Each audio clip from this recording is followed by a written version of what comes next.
नमस्कार। आज हिंदी पखवाड़ा के अंतर्गत दूसरे एपिसोड में मैं कुमार मंगलम आप सभी का और आज के हमारे मुख्य अतिथि वार्ताकार हमारे विश्वविद्यालय के हमारे अभिभावक आदरणीय प्रोफेसर नवीन चंद्र लोहनी जी का मैं हार्दिक अभिनंदन और स्वागत करता हूं। सर, स्वागत है इस वार्ता में।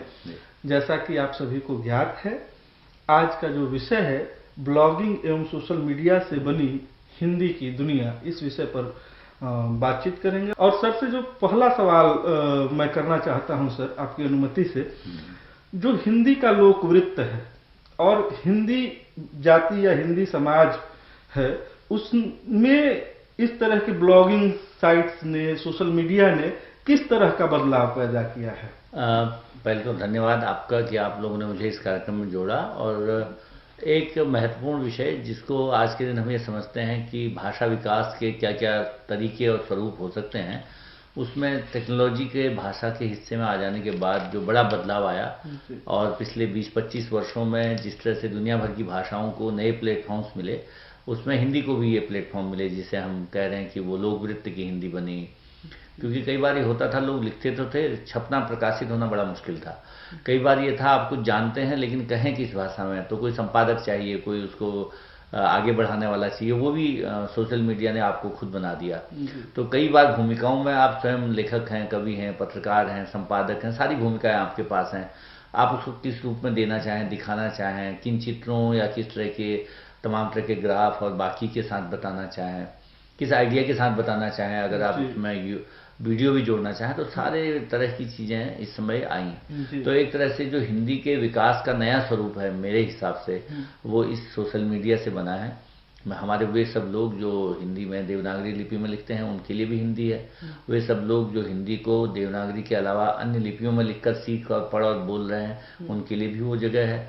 और मैं तो ये समझता भी हूँ कि अगर वैश्विक स्तर पर हम देखें तो जो भी भाषा आगे बढ़ी, उसने इस तरह के सारे विकल्प खोल के रखे कि हमारा कोई भी प्रयोग करने वाला व्यक्ति अगर किसी अन्य रूप में भी उसको सीखता जानता है और सीखे जाने और बताए तो बहुत अच्छा है।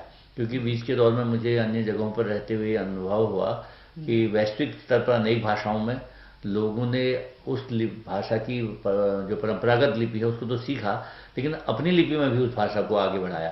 तो इसलिए आज आप जानते हैं कि अंग्रेजी दुनिया की विश्व भाषा बन गई, और इसी तरह से चीनी भाषा बन रही है। हिंदी भी इसीलिए बन पाई कि हमारे प्रवासी लोगों ने, भारत के तमाम अलग अलग भाषाभाषी क्षेत्रों के लोगों ने सोशल मीडिया की इस हिंदी को अपने लेखन से समृद्ध किया है। जी सर, जब हम इस बात पर आते हैं कि सोशल मीडिया ने उपलब्धता दी, हमारे विचार को उपलब्धता दी, हमारी भाषा को उपलब्धता दी, हमारे साहित्य को उपलब्धता दी, तो सर मैं अक्सर इस चीज को सोचते हुए ये याद करता हूं कि एक जमाने में जब सरस्वती पत्रिका के संपादक महावीर प्रसाद द्विवेदी होते थे, तो एक अथॉरिटी की तरह रचनाओं को देखने का, छांटने का, उसको संपादित करने का, पिछले दिनों जो हम लोगों ने प्रेमचंद जयंती पर कार्यक्रम किया था आपके नेतृत्व में, और सर हम लोगों ने वो दिखाया था, उसमें भी ये आपने देखा होगा कि महावीर प्रसाद द्विवेदी ने किस तरीके से आचार्य शुक्ल और प्रेमचंद की रचनाओं को संशोधित करते थे। तो क्या सोशल मीडिया ने इस तरह की भूमिकाओं को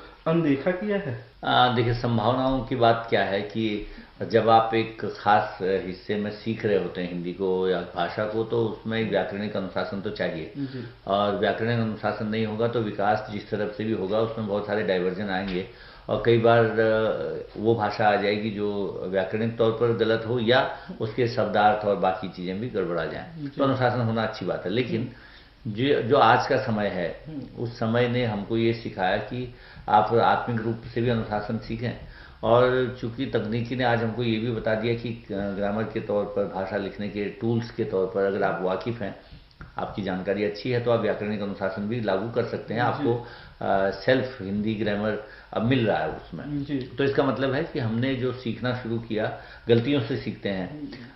कई लोग ऐसे होंगे जिन्होंने पहली बार कभी जब लिखा होगा तो उनको लगा होगा कि कैसे ये ठीक करें। आज भी होता है कि हम लोग संदेश लिखते हैं और गूगल खुद ही उसको संपादित करके शब्द बदल देता है कई बार, और कई बार अनर्थ हो जाता है अर्थ का। तो वो गलतियां हो सकती हैं, तो सावधानी रखनी चाहिए। लेकिन मेरा मानना ये है कि जो भूमिका, जिस भूमिका की ज़रूरत द्विवेदी जी के समय पर थी या शुक्ल जी के समय पर थी या अन्य लोग कर रहे थे, उन सब ने जो भाषा अनुशासन दिया उससे हिंदी आगे बढ़ी।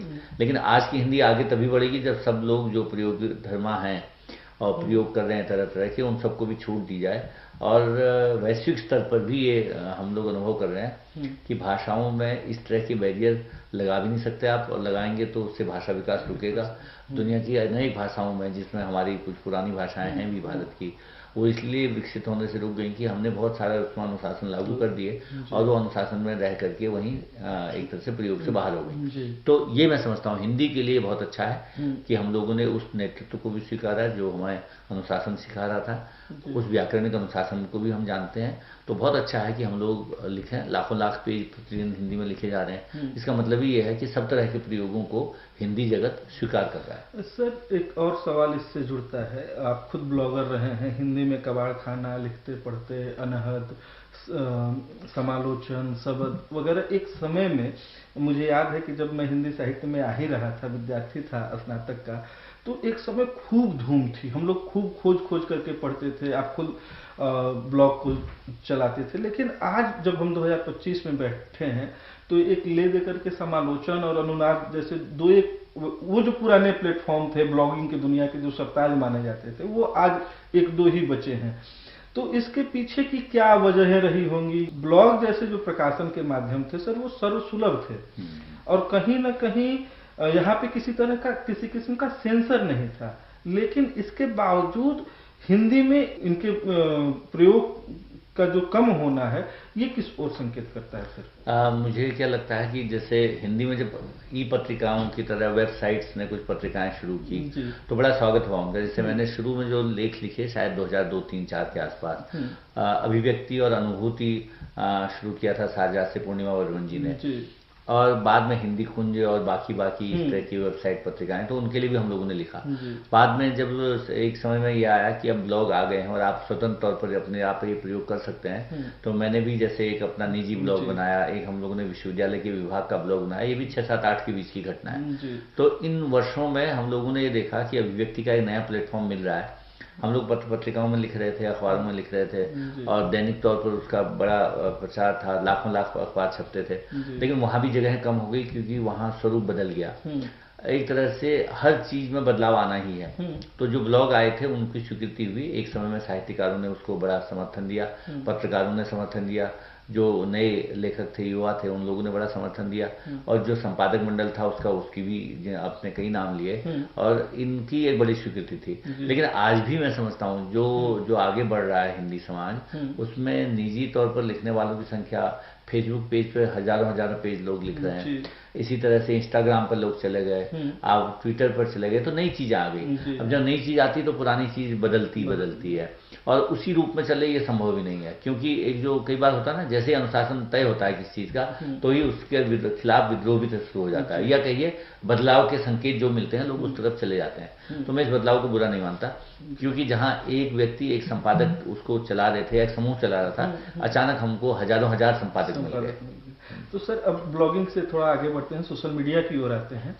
आप अभी देखेंगे कि सर इंस्टाग्राम रील या इस तरह की जो इंस्टाग्राम के जो पोस्टर्स हैं साहित्य के, कविताओं के, उद्धरणों के, और यह जो पीढ़ी है हमारी, वो 5 सेकेंड नहीं टिकती है। तो क्या साहित्य को इस प्रविधि में आना पड़ेगा कि वो पहले 5 सेकेंड या 30 सेकेंड आपको एक्वायर करे और उसके बाद अपनी कुछ बात कहे, कुछ इस तरह की चीज है? क्योंकि इससे गंभीर साहित्य को तो एक नुकसान पहुंच ही रहा है ना, कि कैची चाहिए। जी नहीं है क्या कि ये भी नहीं टिकेगा लंबा, क्योंकि होता है ना, एक फेज आता है और चला जाता है। ये जो रील्स का समय है जिसमें सब लोग जो बड़ी भाषण और लेक्चर देते थे, मैं देख रहा हूँ घंटे के उनके वीडियो हैं, 2-2 घंटे के वीडियो हैं। वे लोग भी अब 2 मिनट 5 मिनट की वीडियो बना रहे हैं, क्योंकि उनको लग रहा है कि हमें अपनी बात संक्षेप में कहना भी आना चाहिए। क्योंकि रामचरितमानस लिखी जानी है तो तुलसी को भी लगा कि उनको विनय पत्रिका भी लिखनी पड़ेगी, कवितावली, दोहावली भी लिखनी पड़ेगी, और भी कुछ, ताकि हर तरह के पाठक को आप एड्रेस कर सकें, और हर तरह की भाषा में, ब्रज में भी गए वो, अवधि में भी गए। तो इसका मतलब है हमें भी अपने समय के जितने फोरम है, अगर आपको लोक बोलियों आता है तो आपको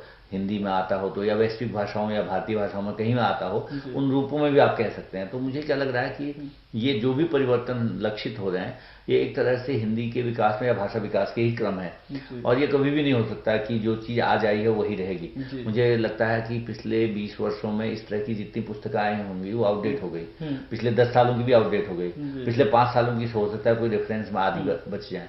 इसका मतलब ये है कि इतनी जल्दी क्रांति हो रही है, जो पुरानी मशीन है वो बेकार हो गई, पुराने तरीके बेकार हो गए, पुरानी अभिव्यक्ति शैली बेकार हो गई, तो पुरानी भाषा को भी बदलना ही पड़ेगा, और उसी रूप में ये तरीके भी बदलेंगे। सर बस अंतिम 2 सवाल है। क्या इसने, सोशल मीडिया ने हमारी पाठकीय अभिरुचि को खंडित किया है?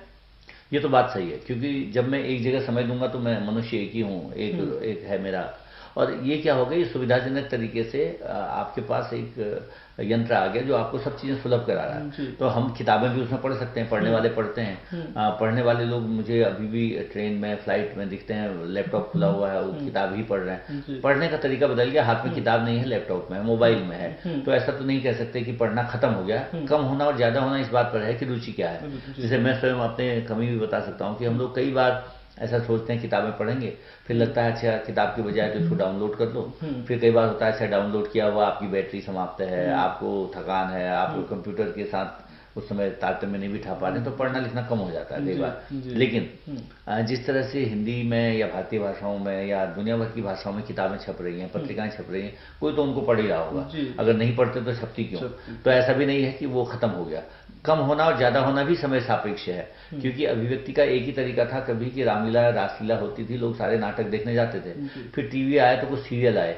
आज के दिन हर टीवी मंच पर आपको सैकड़ों चैनल दिख रहे हैं, तो ये तय है ही नहीं कि कौन सा चैनल बेहतर है। जो आपको पसंद आ रहा है वो आप देख रहे हैं। इसी तरह से यहाँ भी है, जो माध्यम आपको पसंद आ रहा है उस माध्यम में आप पढ़ रहे हैं, उस माध्यम में सुन रहे हैं, उस माध्यम में जा रहे हैं।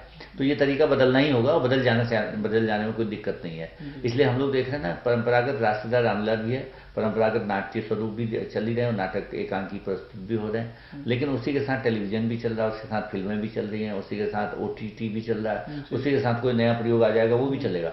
तो भाषा प्रयोग के जितने भी हिस्से हैं वो भाषा समृद्धि के लिए है, मैं ये समझता हूँ।